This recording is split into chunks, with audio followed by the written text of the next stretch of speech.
नमस्कार, मैं मनोज शर्मा। आज हम गुण संधि के बारे में पढ़ेंगे। सबसे पहले हम गुण संधि के बारे में जानते हैं कि गुण संधि है क्या।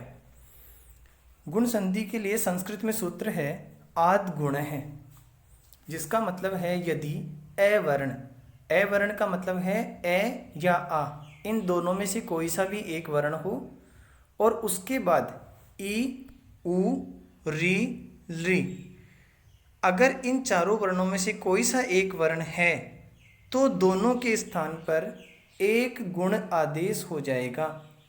जैसे यदि ए या आ के बाद छोटा ई या बड़ा ई है तो दोनों के स्थान पर ए आदेश हो जाएगा। अगर ए या आ के बाद उ तथा बड़ा उ इन दोनों में से कोई हो तो दोनों के स्थान पर हो जाएगा ओ। यदि ए या आ के बाद री हो तो उरन रप्रह सूत्र से हो जाएगा अर, और ए और आ इनके बाद अगर री है तो दोनों के स्थान पर हो जाएगा अल। अब देखते हैं कि गुण संज्ञा विधायक सूत्र कौन सा है। अधिकतर कंपटीशन एग्जामों में पूछा जाता है कि गुण संज्ञा विधायक सूत्र कौन सा है।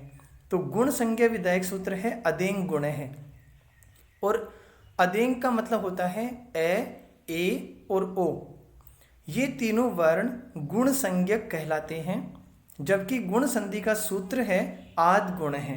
तो ये भी हमें ध्यान रखना है कि गुण संधि का सूत्र आद गुण है, जबकि गुण संज्ञा विधायक सूत्र है अदेंग गुण है।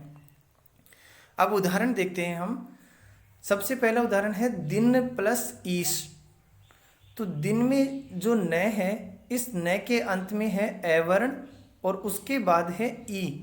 दोनों ए और ई मिलकर के बना है ए, तो शब्द बन जाएगा दिनेशः। न धन इति ही तो शब्द बन जाएगा नेति ही। रमा धन ईश है, यहाँ रमा में आ है अंत में, तो आ और ई मिलकर के बना है यहाँ पर ए, तो शब्द बन जाएगा रमेशः। नर धन ईशः, शब्द बनेगा नरेशः। उपधन इंद्र, शब्द बनेगा उपेंद्र। यथा धन इच्छम, शब्द बनेगा यथेच्छम।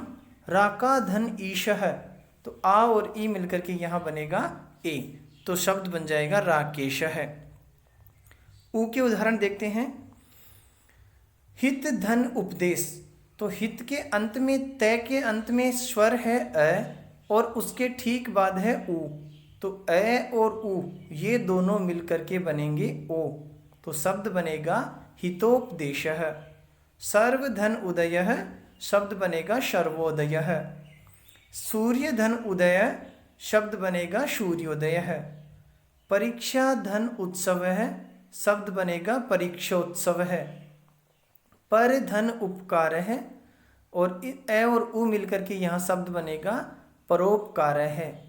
गंगा धन उद्गम, तो आ और उ मिलकर के शब्द बनेगा गंगोद्गम। उद्गम शब्द का अर्थ होता है पानी। अब ये जो है यहाँ पर ए और आ के बाद अगर री है तो दोनों के स्थान पर अर आदेश होगा, रे हलंत होगा। जैसे महाधन ऋषि ही, तो आ और री मिलकर के अर बना, तो अर बनते ही शब्द बना महर्षि। वर्षा धन ऋतु, शब्द बना वर्षर्तुः। देव धन ऋषि ही, ए और री मिलकर के अर बनेगा, शब्द बनेगा देवर्षि ही। उत्तम धन ऋण है, ए और री ये दोनों मिलकर के बनेंगे अर और शब्द बनेगा उत्तम ऋण है। ए और आ के बाद यदि अल है तो ये ली है तो दोनों के स्थान पर बनेगा अल। जैसे तव धन ऋकार है, तो यहाँ पर ए के बाद री है, तो ए और री बनकर के अल बनेगा और शब्द बनेगा तवलकार है। और मम धन ऋकार है, इन दोनों के स्थान पर शब्द बनेगा ममलकार है। तो ये है हमारी गुण संधि। धन्यवाद।